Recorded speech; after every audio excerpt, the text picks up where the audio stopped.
ابراہیم تو مجھے کہہ رہا ہے کاٹ دو، لیکن جلیل رب جلیل مجھے منع کر رہا ہے کاٹنے سے۔ وَتَلَّهُ لِلْجَبِينِ، ماتھے کو زمین پر رکھا۔ مفسرین نے فرمایا ماتھے کو زمین پر رکھنے کا ایک مطلب یہ ہے کہ ابراہیم علیہ السلام اسے ہاتھ جوڑتا ہوں، جھولی پھیلاتا ہوں، آپ کی خدمت میں درخواست کرتا ہوں آپ مجھے معاف کر دیں اس وقت جب میں آپ کے اس جذبے اور شوق اور ولولے کو دیکھ کر تیرا کام نہیں ہے کاٹنا۔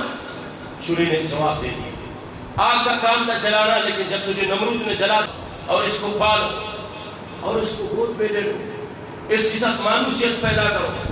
یا 130 روپے 120 روپے آپ حضرات نے جو فی بندہ دیا تھا نا صدقہ فطر کے نام سے، پانی کر لی اور پھر گوشت سے لطف اندوز ہوئے اور محدود ہوئے اور گوشت کھا لیا۔ اللہ کی ضیافت کا دن تھا، مہمان نوازی کا دن تھا۔ حضور پاک صلی اللہ علیہ وسلم کی صحابہ کرام کے سوال، حضور پاک صلی اللہ علیہ وسلم کی صحابہ کرام کے سوال اور اللہ کے محبوب صلی اللہ علیہ وسلم کے جواب پڑھ کر آپ حضرات کو سنایا گیا۔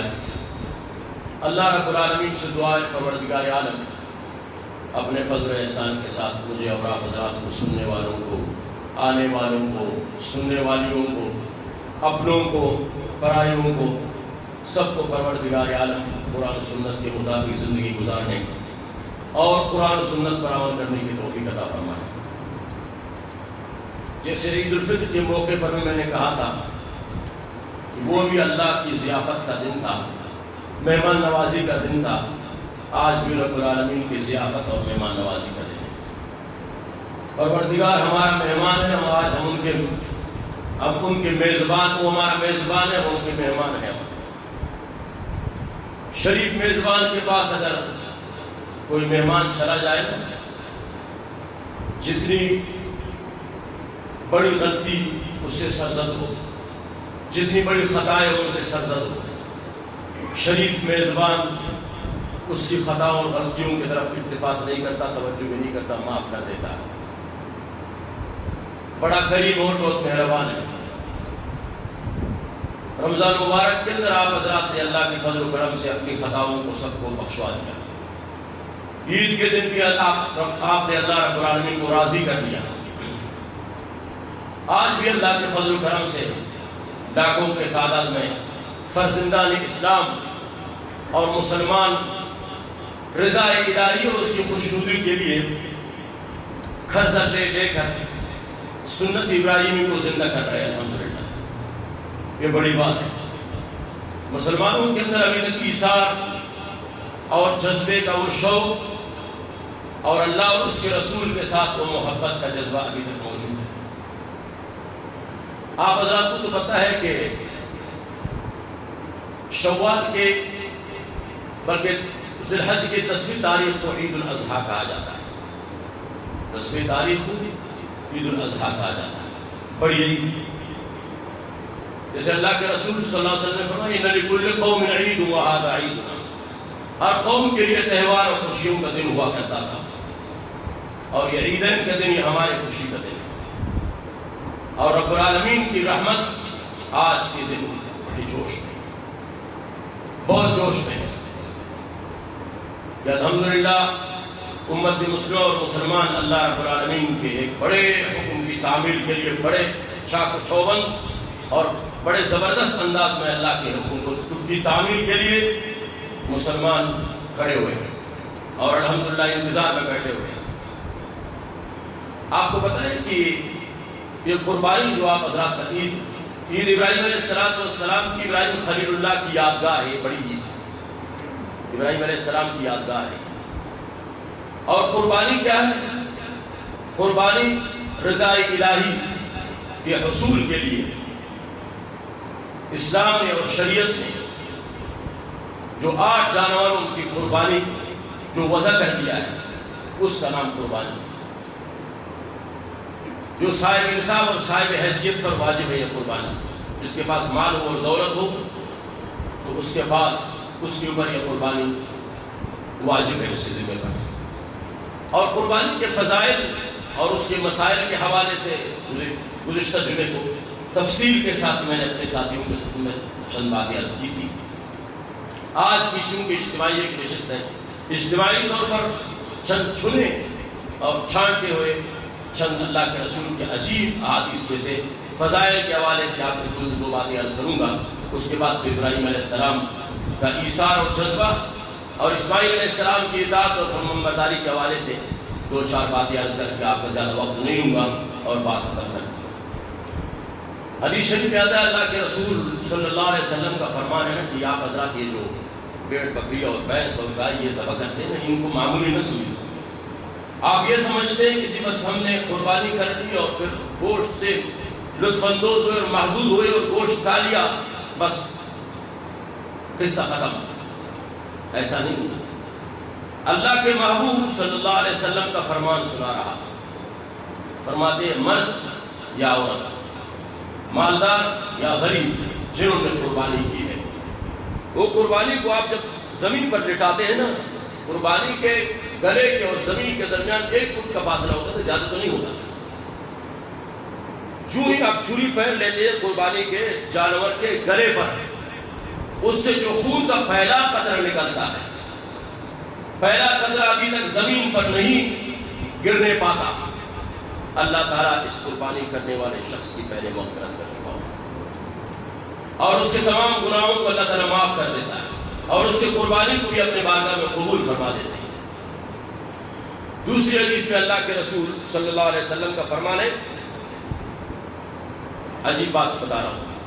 یہ عید الفطر کے موقع پر آپ جو صدقہ فطر کے لیے آپ کو علماء بھی کہتے ہیں، اللہ کے رسول کا بھی فرمان ہے، آپ کو 230-240 روپے رمضان شریف کے جناب حضرات نے دے دیا تھا. اور اس کے متعلق اللہ کے رسول کا فرمان ہے کہ ایک بندہ جب سفر پر جاتا ہے نا، اس کے لیے 2 چیزوں کی اشد ضرورت ہوتی ہے. وہ 2 چیزیں جب تک کسی انسان کے پاس نہیں ہوتے، اسے میسر نہیں ہوتے، وہ سفر اس کا ادھورا رہ جاتا ہے، وہ صحیح معنوں میں سفر نہیں کر سکتا. پہلی چیز اور سفر کی پہلی ضروری چیز وہ سواری ہے، اور دوسری چیز وہ زادرہ اور کھانے پینے کی اشیاء خوردنوش، کھانے پینے کی چیزیں ہیں. یہ 2 چیزیں جب آپ کے پاس ہوں گی تب آپ سفر پر جا سکیں گے اور آپ کا سفر بڑا اچھا ہوگا. تو محشر کے میدان سے جنت تک، پل صراط سے گزرنے کے لیے جنت تک جانے کے لیے بھی ان 2 چیزوں کی ہر مسلمان کو ضرورت ہوتی ہے. جب کسی مسلمان کے پاس یہ 2 چیزیں نہیں ہوں گی تو محشر کے میدان سے وہ جنت تک آسانی کے ساتھ نہیں جا سکے گا. پل صراط سے گزرتے ہوئے جہنم کے اندر گرنے کا اندیشہ اور خدشہ بھی ہوتا ہے. اللہ کے رسول نے فرمایا دیکھو جب تم عید الاضحیٰ کے موقع پر آج کے دن جو تم قربانی کرتے ہو نا، یہ محشر کے میدان میں پل صراط سے تمہارے لیے ایک سواری بن کر یہ جانور آئے گا، تمہارے سامنے کھڑا ہوگا. اور اس کے اوپر جب آپ سوار ہوں گے تو راستے میں آپ کو کھانے پینے کی ضرورت ہوگی، سفر کے اور ضروریات کی ضرورت ہوگی آپ کو. وہ رمضان مبارک کے اندر آپ کو یاد ہے آپ نے جو اللہ کو 200 یا 130 روپے 120 روپے آپ حضرات نے جو فی بندہ دیا تھا نا صدقہ فطر کے نام سے، وہ محشر کے میدان میں پل صراط سے گزرتے ہوئے وہ 100-200 روپے آپ حضرات کو کام آئے. وہ آپ کے لیے زادرہ اور سفر کی چیزیں اللہ نے آپ کے لیے چھپا کر رکھا ہے. تیسری حدیث میں اللہ کے محبوب صلی اللہ علیہ وسلم کا فرمان ہے کہ یہ خیال کرنا، یہ جو قربانی کے جانور آپ ذبح کرتے ہیں نا جی، اس کو معمولی نہ سمجھنا. اس کو چند دن پہلے اگر تمہارے پاس پیسہ اور موجود ہو اور پالنے کی ضرورت اور اسباب تمہارے پاس موجود ہے، یہ پہلے خرید کر اور اپنے پاس رکھ لو اور خوب اس کو کھلاؤ اور اس کو پالو اور اس کو گود میں لے لو. اس کے ساتھ مانوسیت پیدا کرو. جو ہی آپ اس کو ذبح کرنے لگ جاؤ تمہارے آنکھوں سے آنسو نکل جائے، سمجھ جانا کہ اللہ کے ہاں تمہاری یہ قربانی قبول ہوگی. ابھی جب میں وضو کے لیے اٹھ رہا تھا تو میں جا کر اپنے قربانی کے پاس میں نے ان سے کہا کہ بھائی ویسے دل میں کہا، میں نے کہا تمہارے لیے قربان جاؤں کیا سے کیا میں نے تمہارے لیے نہیں کیا، لیکن آپ کچھ بھی نہیں پا رہے. اس کے لیے جو کچھ میں نے رات کو رکھا تھا تھوڑا سا کھایا تھا، زیادہ میں نے کہا میں قربان جاؤں تیرے لیے، تو نے تو کچھ بھی نہیں کھایا. اور یہ ترتیب مجھے میرے والد صاحب رحمہ اللہ کے زمانے سے یاد ہے. خود تو بوڑھے تھے، اپنے قربانی کے جانور کو ذبح نہیں کر سکتے تھے، میرے بھائی ذبح کرتے تھے، لیکن ذبح کرنے سے پہلے میرے والد صاحب تشریف لاتے تھے اس کے پاس اور اس کے ماتھے پر وہ سے لے کر منہ رکھ کر وہاں پر روتے روتے اور اس کے بعد میرے بھائی کے حوالہ کر دیتے وہی سب کرتے اس کو. جو یہ حدیث گزشتہ جمعے کو میں نے پڑھی تو میں سمجھ گیا کہ ان حضرات کی کتنی بڑی گہری نظر تھی. آج کل آپ نے دیکھا ہے کہ کتنے بڑے بڑے ظالم لوگ ہوتے ہیں جو جانور کے ہاتھوں اور پاؤں کو باندھ لیتے ہیں اور رسیوں کے ساتھ 4 5 10 افراد کھڑے ہوتے ہیں. بچے بھی کھڑے ہیں, بوڑھے بھی کھڑے, عورتیں بھی دیواروں سے جان کر دیکھ رہی ہوتی ہے اور 5 6 آدمی ظالم قسم کے کھینچ رہے ہوتے ہیں. اس کو گر جاتا ہے وہ اور پھر کسی کو لات مارتا ہے, وہ بھاگ جاتے ہیں اور ہنستے. اس طرح مذاق انہوں نے بنا لیا ہے اور تماشا بنا لیا ہے. یہ کوئی تماشے کی چیز ہے؟ تماشے کی چیز نہیں ہے. اس کی اہمیت کا قیامت کے دن پتہ چل جائے گی کتنی بڑی اہم چیزیں ہیں. اللہ کے رسول نے فرمایا کہ قیامت کے دن یہ جانور جب تمہارے پاس آئے گا, تمہارے نیکیاں ترازو کے ایک پلڑے میں تمہاری نیکیاں ہوں گی, دوسرے پلڑے میں تمہارے گناہ اور بدعمالیاں ہوں گی. اس جانور کے لیج سے اور اس کے گوبر سے, اس کے پیشاب سے آج میں بھی اپنے کپڑوں کو بچا رہا ہوں اور آپ بھی اپنے کپڑوں کو بچا رہے ہیں. لہذا اللہ کے رسول نے فرمایا قیامت کے دن محشر کے میدان میں ترازو کے پاس اس کے گوبر, اس کے لیج اور اس کے پیشاب تمہاری نمازوں اور تمہارے روزوں اور تمہارے صدقوں اور تمہارے زکوٰۃ اور تمہارے خیرات کے ساتھ لے جائیں گے. عجیب بات ہے. اس کی اہمیت کا آپ اس سے اندازہ نہیں لگا سکتے. یہ بات میں نے عرض کی تھی گزشتہ جمعے کو, ان قصائی والوں کو نہ بلاؤ. میں سارے قصائی والوں کی بات نہیں کر رہا. بہت سارے قصائی حضرات ایسے ہوتے ہیں کہ یہاں پر بھی انہوں نے ٹھہر لیا, بھائی آپ کے پاس بھی آ رہا ہوں, آپ سے بھی ٹھہر لیا, بھائی آپ کے پاس آ رہا ہوں, آپ کے پاس بھی آ رہا ہوں. لیکن قربانی کو ذبح کرتے کرتے اس کے وہ آخری جو ہڈی ہے نا, جس کو چھری لگتے ہی وہ مکروہ ہو جاتا ہے اور اس کو جلدی جلدی کاٹ کر پھر اس کے گردن کو مروڑ دیتے ہو, جانور جلدی جلدی ٹھنڈا ہو جاتا ہے.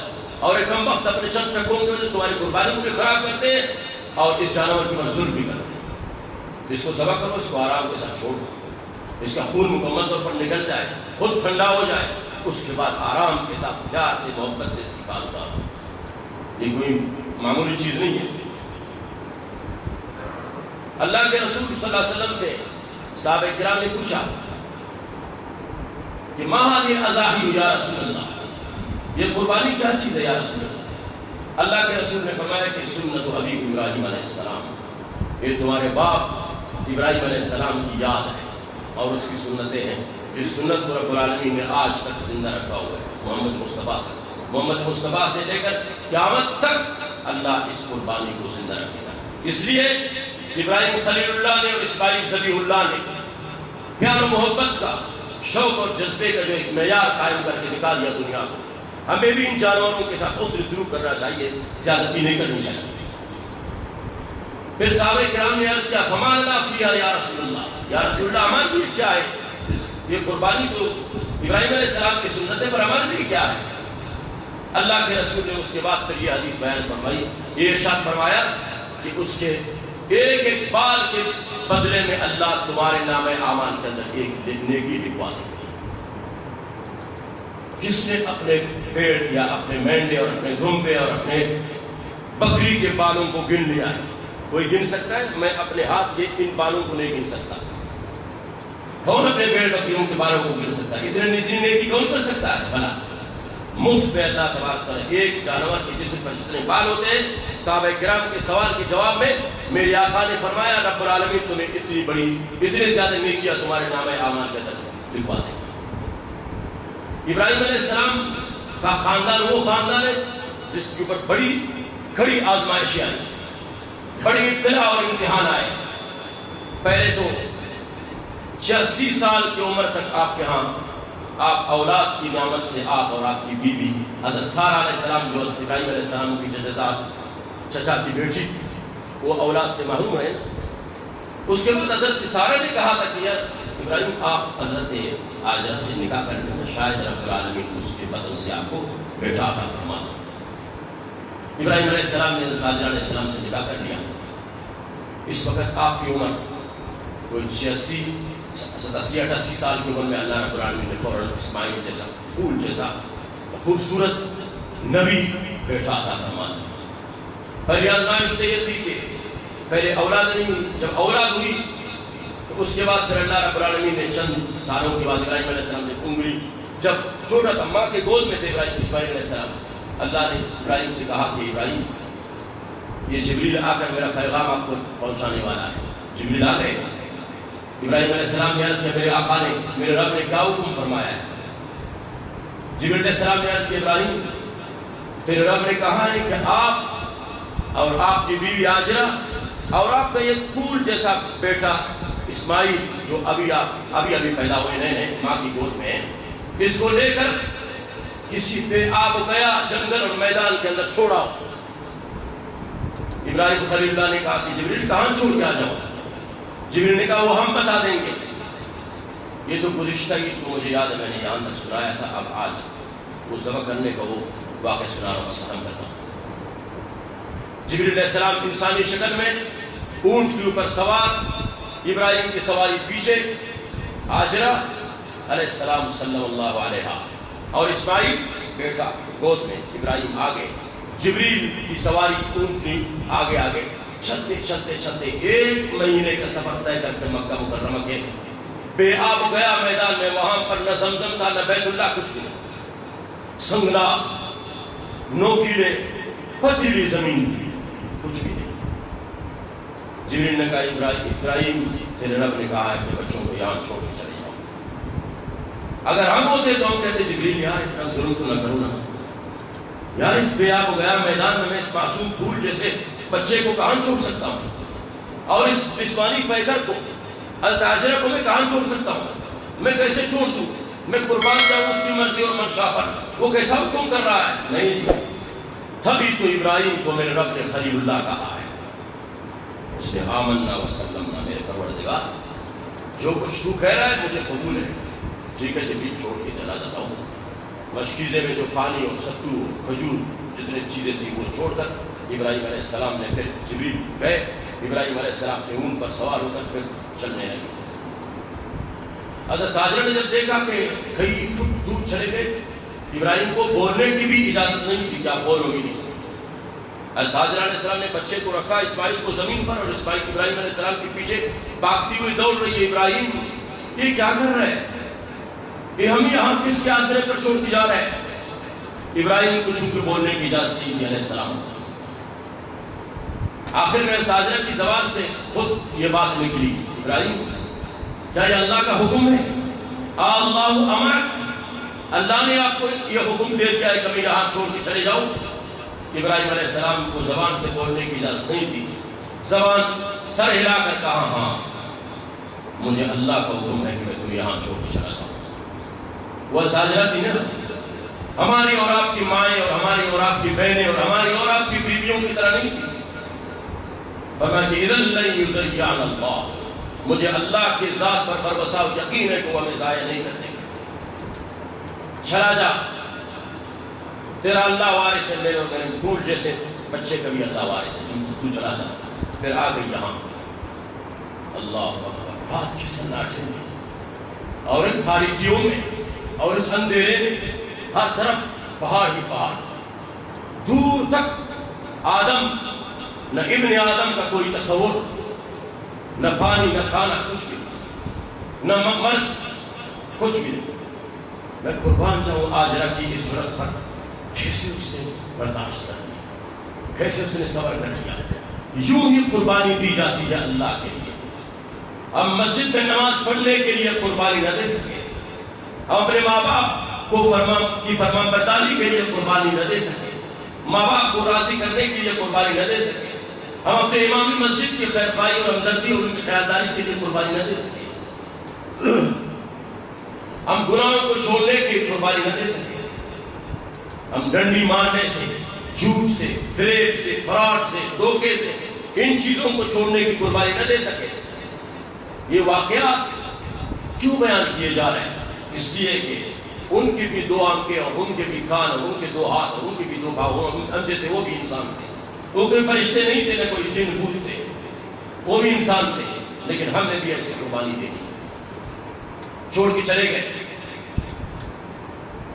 چند سال درمیان میں گزر گئے، اسماعیل علیہ السلام کی عمر پہنچی 13 سال، ابا ابا کہنے لگے، انگلی پکڑ کر چلنے لگے تھے، با امید سے، آرزو اور تمناؤں سے بھرپور کہ ایک دن آئے گا میں بوڑھا ہو جاؤں گا، میرے حوصلے بھی بوڑھے ہوں گے، یہ اسماعیل ایک دن میری انگلی پکڑ کر میرے لیے آسائے پیری بن جائے گا، مجھے اٹھا کر چلائے گا اللہ کی طرف سے۔ حکم ہوا ابراہیم جاؤ اسماعیل اور ہاجرہ سے ملنے چلے جاؤ، ارادہ کر دیا، تیاری کر دی، خوشی خوشی میں زادرہ اور سفر کے سامان باندھ رہے، سواری بھی تیار کر رہے، رات کو سوتے ہی خواب میں اللہ تعالیٰ نے کہا کہ ابراہیم جاؤ بیٹے سے ملنے نہیں، اسماعیل پھول جیسے اسماعیل کو میرے نام پر ذبح کر کے قربان کر کے آ جاؤ۔ اللہ اکبر، یہ نہیں کہا کہ واللہ نہیں ملا، کئی سال ہو گئے دیکھا نہیں، نہ بچے کو دیکھا نہ بیوی کو دیکھا، اللہ نے کہا جاؤ قربان کر کے آ جاؤ۔ جو تیرے دل میں سب سے زیادہ کوئی چیز اگر تجھے عزیز اور پسند ہے اسے میرے نام پر قربان کر کے آ جاؤ۔ بھلا اگر بیٹا ایرمینی ہو نا، شخصی ہو، پاگل ہو، کوئی اپنے بیٹے کو دو چار تھپڑ مارے گا، خدا کی قسم ہاتھ چھوٹ جاتا ہے۔ پھول جیسا اسماعیل جس کے ماتھے پر محمد رسول اللہ کا نور چھپا ہوا ہے، جس کی آنکھوں سے محمد رسول اللہ کا نور جگمگ جگمگ کر رہا تھا۔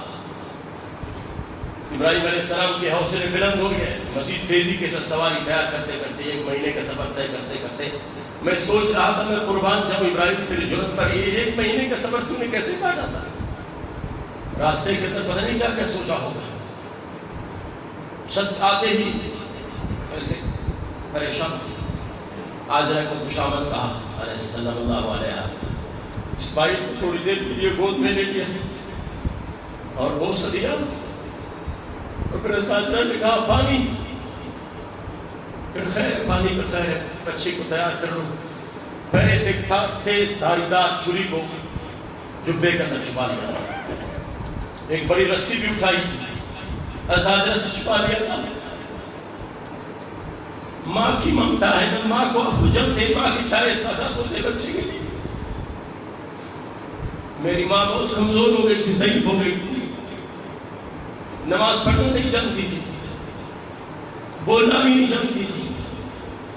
میں گزشتہ رمضان میں جب گیا تھا، میں گزشتہ سے پہلے رمضان میں اس کو کھانا کھلایا، پھر میں نے کہا ماں میں جا رہا ہوں، اور کچھ نہیں جانتی تھی، صرف مجھے کہتا تھا اللہ اس فاروق کا بس، اتنا کہہ سکتی تھی۔ ماں کے کیا جذبات ہوں گے ایک بچے کے لیے جو کئی سالوں کے بعد ایک بچہ بھی پیدا ہوا ہے، اور وہ بچہ بھی اللہ نہ کرے خدا نہ خاصہ کوئی یرمینی کوئی پاگل بچہ نہیں ہے، نبی ہونے والا ہے، نبی بننے والا ہے۔ بچپن میں قرآن میں اللہ نے کہا تھا کہ یہ نبی بنے گئے بیٹا۔ ابراہیم علیہ السلام نے کہا ہاجرہ سے بچے کو تیار کر لو۔ ہاجرہ نے کہا ابراہیم کہاں لے کے جا رہے ہیں؟ پتہ ہی نہیں ممتا کو، پتہ ہی نہیں کہاں لے کے جا رہے ہیں۔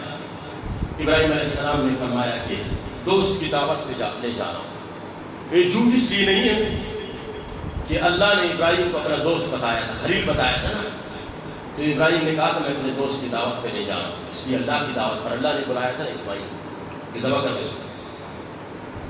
جب نکلے نا چھری لے کر اور رسی لے کر، چلتے چلتے ابلیس عزازیل شیطان آیا جمع عقبہ کے پاس، جو پہلا شیطان ہے جہاں حجاج کرام شیطان کو مارتے ہیں نا، وہاں شیطان کھڑا تھا، جبریل کے ساتھ ساتھ جا رہے تھے۔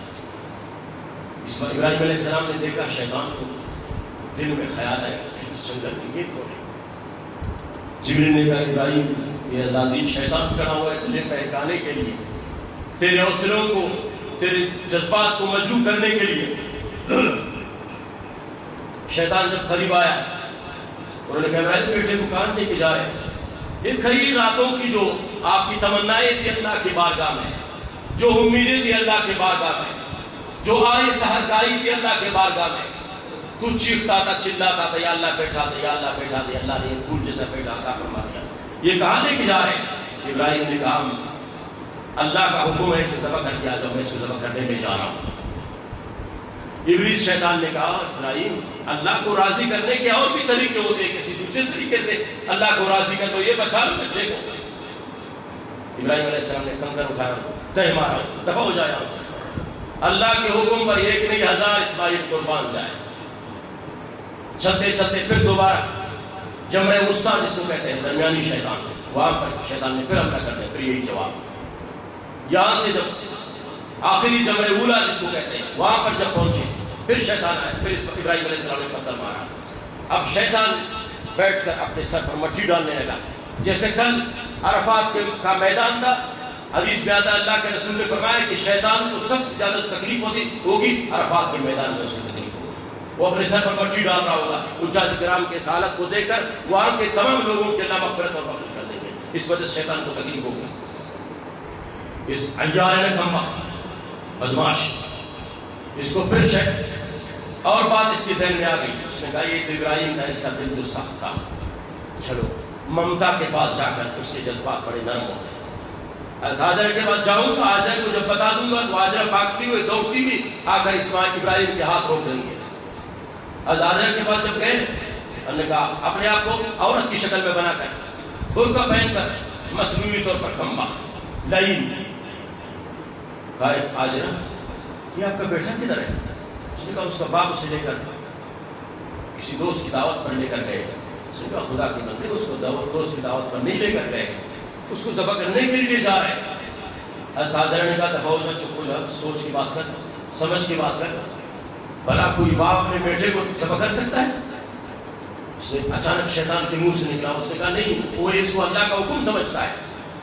حضرت ہاجرہ کی اس نے کہا دفعہ ہو جاؤ، لعنت تجھ پر خدا کی، اگر اللہ کی منشا اور مرضی پر میرے بیٹے کو قربان کر رہا ہے اس کا باپ ابراہیم، میرے گود میں صرف ایک ہی اسماعیل تھا نا، اگر 1000 اسماعیل ہوتے خدا کی قسم یہ بات دیگر سب کو اللہ کے نام پر قربان کر دیں، دفعہ ہو جائے یہاں سے۔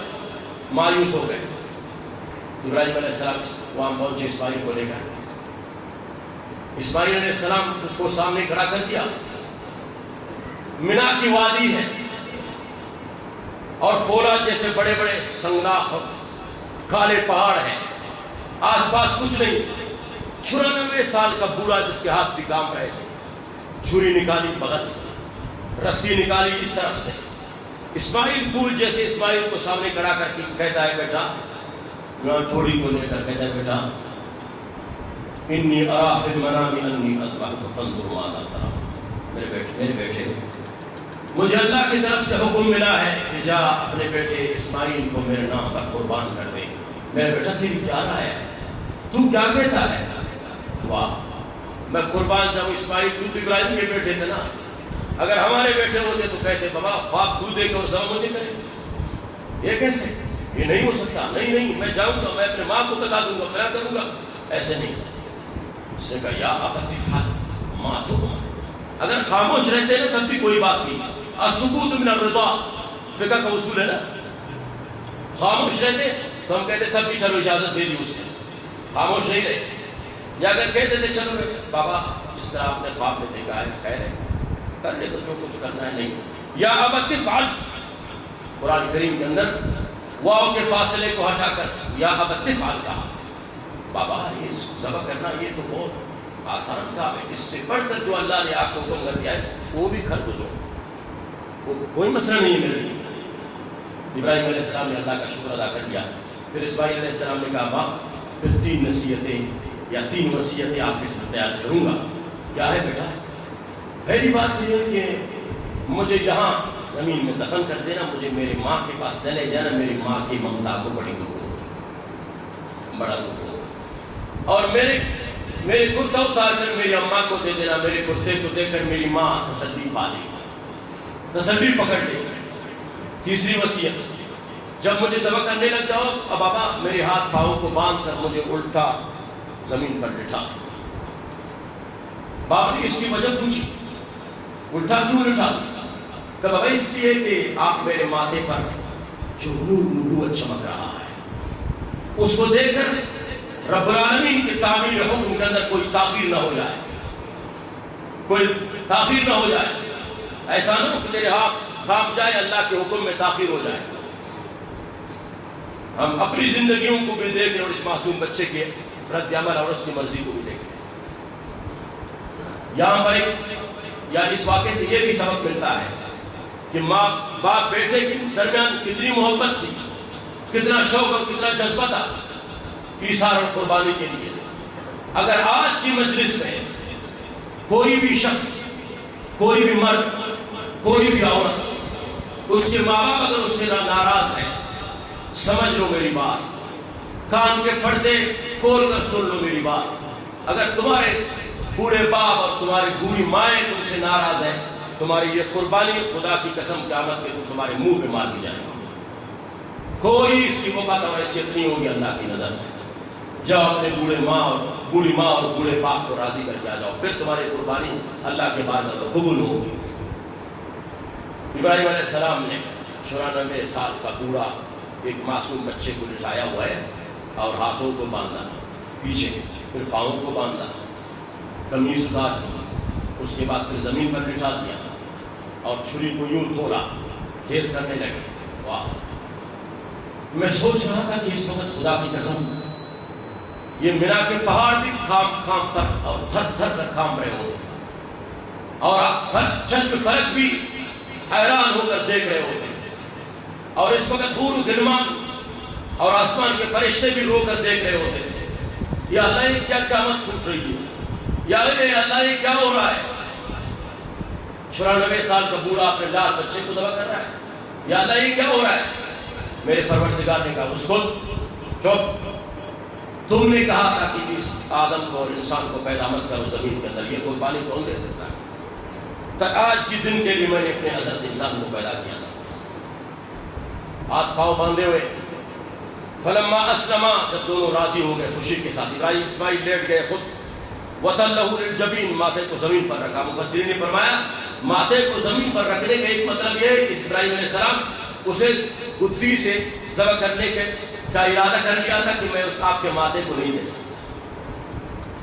ایک روایت، ایک مفسر کا قول یہ ہے۔ دوسرا قول یہ ہے کہ انہوں نے زمین پر بٹھا دیا، پھر یہاں ماتھے کی بالوں کو پکڑ لیا اور اس گھٹنے کو آپ کے گدی پر دے کر یوں کھینچا۔ جب کھینچا تو چھری کو زور سے پھیرنے لگا، چلانے لگا، چھری کاٹنے کا نام ہی نہیں لے رہی تھی۔ ابراہیم علیہ السلام نبوت والا جذبہ آ گیا۔ لِمَ تَقْطَعِي يَا سِكِّينُ، اے چھری تجھے کیا ہو گیا ہے، کم وقت کیوں نہیں کاٹ رہی؟ چھری کو زمین پر پھینک دیا۔ جیسے ہم کہتے ہیں نا، جب چھری کو ہم نے کہتے یار ایک اچھا چیز مرچی نہ رہے، یہ خیچی چیز مرچ کاٹ نہ کریں گے، ہم نے کہتے لِمَ تَقْطَعِي يَا سِكِّينُ، چھری تجھے کیا ہو گیا ہے، تو کیوں نہیں کاٹ رہی؟ چھری سے آواز آئی، الخلیل یامرنی والجلیل ینہانی، ابراہیم تو مجھے کہہ رہا ہے کاٹ دو، لیکن جلیل رب جلیل مجھے منع کر رہا ہے کاٹنے سے۔ ابراہیم علیہ السلام نے کہا کیوں، تیرا کام نہیں ہے کاٹنا؟